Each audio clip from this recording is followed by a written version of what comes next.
l'Institut national supérieur des arts et de l'action culturelle INSAC en partenariat avec l'ambassade du Canada en Côte d'Ivoire ne s'est pas mis en marge de la célébration de la journée internationale de la francophonie qui a lieu le 20 mars de chaque année.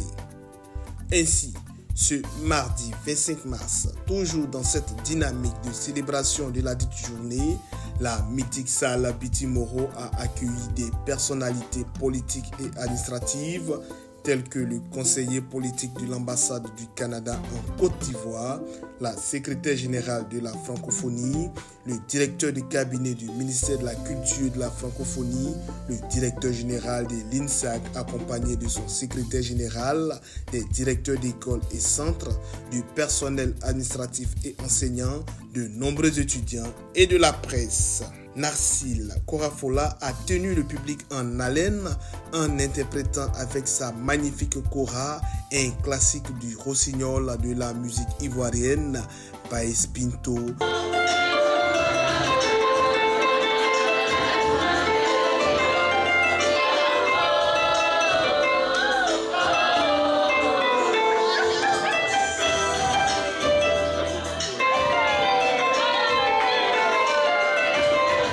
Permettant au directeur général de l'Institut, le professeur Siaka Ouattara, de souhaiter le traditionnel Akwaba aux invités dans une très bonne ambiance.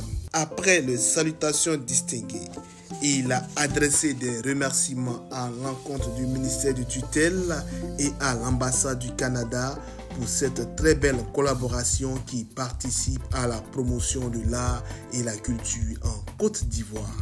Au nom de la vie en communauté, au nom de la cohésion sociale et de la fraternité, et même de l'humanisme, toute violence de quelque nature que ce soit, d'où qu'elle vienne, doit être bannie. J'ai bon espoir que cette coopération se poursuivra et se renforcera au bénéfice de nos enseignants et de nos étudiants, et dans l'intérêt supérieur des peuples frères de la Côte d'Ivoire et du Canada. En soulignant la pertinence du thème « Je m'éduque donc j'agis », il a accordé le bénéfice de cette journée aux très chers étudiants à travers ce cadre de création et d'expression. La francophonie. Si le silence est une réponse à une question, alors je sonne francophonie. Rappelle-toi hier, sur cette table, on ne savait ni lire, ni écrire, ni décrire. On ne savait rien. Puis est venu le premier point culminant de cette journée qui fait la part belle aux créations artistiques de nos étudiants à travers une très belle pièce théâtrale intitulée Le Silence, mise en scène et jouée par les étudiants du master professionnel.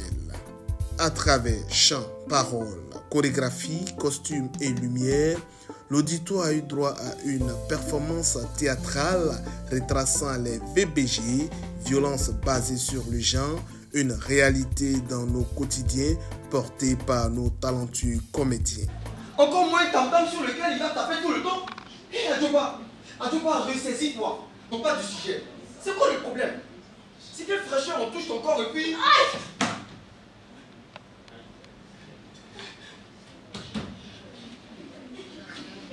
Monsieur Christian Gou, conseiller politique à l'ambassade du Canada en Côte d'Ivoire, représentant son Excellence Madame l'ambassadrice, a à son tour remercié le ministère et l'INSAC pour cette très belle journée dédiée à la francophonie.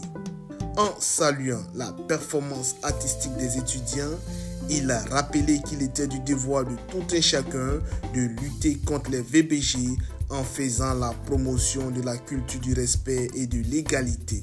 Violence basée sur le genre, voici un exemple où on veut minimiser, où on veut enlever cette part d'humanité d'une part, mais de participation de la femme dans la plupart des cas, mais des hommes également, comme on a discuté, comme on a pu le voir dans la pièce présentée aujourd'hui. Donc c'est important d'être là aux côtés des victimes, le côté des survivantes pour leur montrer qu'elles ne sont pas seules et qu'elles peuvent compter sur nous, sur la société, pour pouvoir vivre une vie épanouie comme tous le méritent.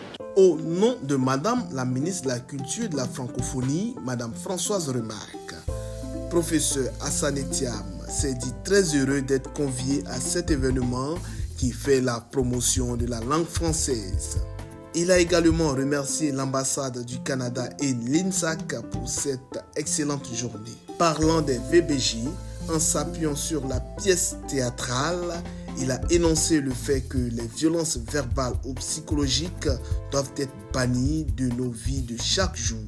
Tout ce qui peut nous permettre de faire de cette lutte-là un cheval de bataille, il n'y a pas de raison qu'on ne le fasse pas. Tout ce qui est sensibilisation, tout ce qui est action, tout ce qui est projet, tout ce qui est libération de la parole surtout. Parce qu'il y a trop d'omerta dans cette affaire de violence basée sur le genre. Tout ce qui peut donc nous permettre de libérer la parole, comme dirait l'autre, nous permettra au fur et à mesure d'éradiquer ce mauvais fléau-là qui n'honore pas la dignité humaine. Cette très belle journée s'est terminée par le deuxième point culminant, la visite guidée de la galerie Christian Latier, conduite par la direction générale pour l'exposition des œuvres d'art réalisées par les étudiants de l'ESAPAD en si peu de temps. Chaque tableau a été passé au peigne fin, donnant ainsi l'opportunité aux étudiants créateurs d'expliquer leurs différentes œuvres devant des invités très curieux des thématiques qui s'y dégagent. Voilà, c'est des cris de douleur qu'on n'entend pas. Ici, les regards, c'est de rire au fur et à mesure de chaque goutte d'eau. Et aussi des atteintes psychologiques. Ça peut être sur des enfants, ça peut être aussi sur une femme qu'on essaie de chosifier d'une manière ou d'une autre. Chaque fois, cette personne, la victime qui reçoit ces messages, n'arrive plus à avoir l'estime de soi. Et elle s'efface au fur et à mesure. Cette blessure grandit. Blessure. Montrer la violence physique et psychologique basée sur les gens. Maintenant, il a utilisé une loupe.